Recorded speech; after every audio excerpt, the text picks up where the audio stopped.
I'm Mike Gasaway. I'm a professor right now with anything animation here at UC. I went here back in the late 90s, the 80s and 90s, a long time ago. And I started in architecture. I went for about 4 years of architecture before I dropped out and went away. I was still here at UC. I had decided that architecture was not what I wanted to do. And I was just walking through the halls, and I saw they were showing a short film in one of the classrooms, and I just kind of walked in. I wasn't part of the class. I just walked in, and it showed some animation. The animation was by a company that eventually did Shrek, so eventually became DreamWorks. And I just walked in and I sat and I watched and I went, I want to do that. You know, it's just weird. It just kind of hit me. And after that, I studied what did you have to do to become an animator, and went to a different school in Minneapolis, Minnesota, and went on my way. So after I was in that class and I saw that class, and like I said, I don't even remember what it was for. You know, they did have animation discs in there too, so they must have been drawing something. I think it was just a drawing class.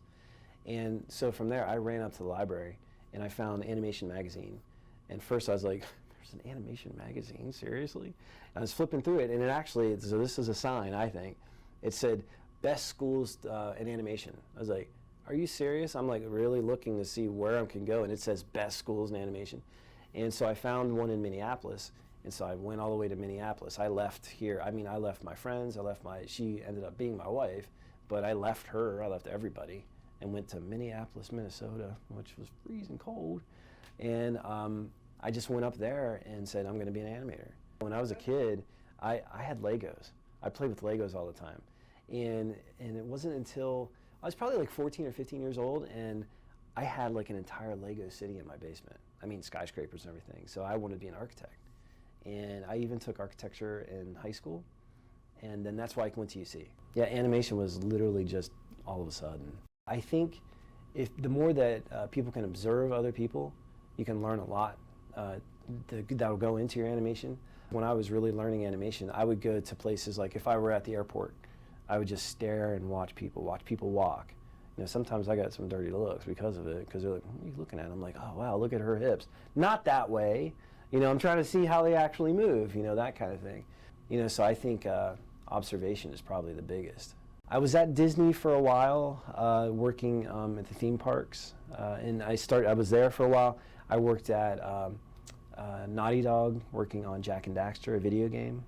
And then I did Jimmy Neutron. I was the animation supervisor for the film, and then I was director on Jimmy Neutron for over half the seasons, half the shows, yeah, I guess. And then I was on Back at the Barnyard, where I was supervising director, and then I was supervising director and co-producer on Planet Sheen. I really loved working on Neutron because it felt like a family, and it didn't feel like going to work every day. There was a time I sat down with an assistant editor, and we spent about a half an hour trying to get the right fart noise. And at the end of it, the editor called his dad, and he goes, "You never guess what I spent the last half an hour doing. You said I'd never amount to anything." And his dad said, "I could have saved you 29 minutes. I was like, oh, see, this is a profession. So I love doing that kind of stuff. I think Neutron resonated with people because the college kids right now, it was really for them. The reason that I think it resonates with parents is I'll take some blame for that, and our team takes some blame for that, because when we get a script, we had excellent writers, by the way. We had best writers working on our show. And when we would get it as directors, or my team would get it, we would try to put in some more physical and visual comedy and stuff like that. And I thought, where my sense of humor was, because I thought of the parents. You know, I never want to talk down to the kids, but I'm like, okay, well, I'm going to make it funny for me, that I would like to watch it. And I get that a lot of parents would say, wow, that's one of those shows that I could sit down with my kids and watch. The animation program at UC has really changed a lot, because when I was here, there wasn't one here. There was some classes in the School of Art, and then the Digital Media Collaborative had just began. So I really kind of helped push it and move it, and now it's really growing. We teach animation at UC through Maya for our main software. It's the industry standard, so all the major studios use it, and I think it's because of ease of use right now.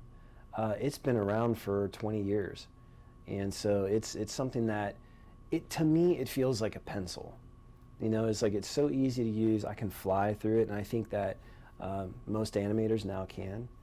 And I think it's just like an extension of them now, since it's been around for so long. Our third class here, this is mostly acting. You know, so what you do is you take a line of audio, and then you have to animate to that. And the first thing that I have everyone do is, okay, well, that's great that you have audio, but who's your character? So you have to know who your character is. And so for the first couple weeks, all we do is we talk about what are some words that can describe your character. Not tall or short, but is he solemn? Is he melancholy? Is he upbeat? Is he shy? You know, those kind of things. So we have to understand who your character is. And so when I'm animating and I hear like a line of dialogue, I will say, well, Mike would say it or do it like this, but Jerry would do it like this. And so I think that's the biggest thing. The more that you can understand your character, the better you can get a performance. I actually feel like an actor, I know this sounds bad to say this, they have it easier than an animator, I'll say that. Because as an actor, you're reading your lines, you're becoming the character and you're doing everything, but you don't have to think, oh, I gotta raise my eyebrows here, or I gotta pull my cheeks in, or I gotta pull my shoulders up. You naturally do that. As an animator, you have to do the acting part. You know, like if it's a scene where your character is supposed to be scared, and so you have to still act the scene, but you then, as an animator, you go like this, and then you have to pull your shoulders up, you got to put your fingers together, you got to roll your fingers together, you got to squint your eyes and maybe grit your teeth. So I think that that's a little bit harder than just for an actor. You know, I hate to say, I just say that it's easier for an actor than an animator. With the animation, I want it to become basically a major. You know, I think that's going to be it. I want students to come here just for animation. You know, not to be like a biology major or an engineering student or something. And I want to see what animation is like. I want someone to say, I want to be an animator and then go to UC. And I'd like for that to be like one of the places to go. If you want to be an animator, go to UC. That's what I want. There's a difference between like being someone who can draw and being an artist. You know, like I hope that my films and everything show some sort of art. And I have an eye for it, and I know how to surround myself with really talented artists that can get my vision, that kind of thing. But my drawings are not that great. For an animator, I can't draw very well. The thing is if you want to be an animator, do it. You know, the more you do it, the better you get at it. If you figure out what you really want to do, go 100% into it, and don't waste your time doing something else. Focus on that.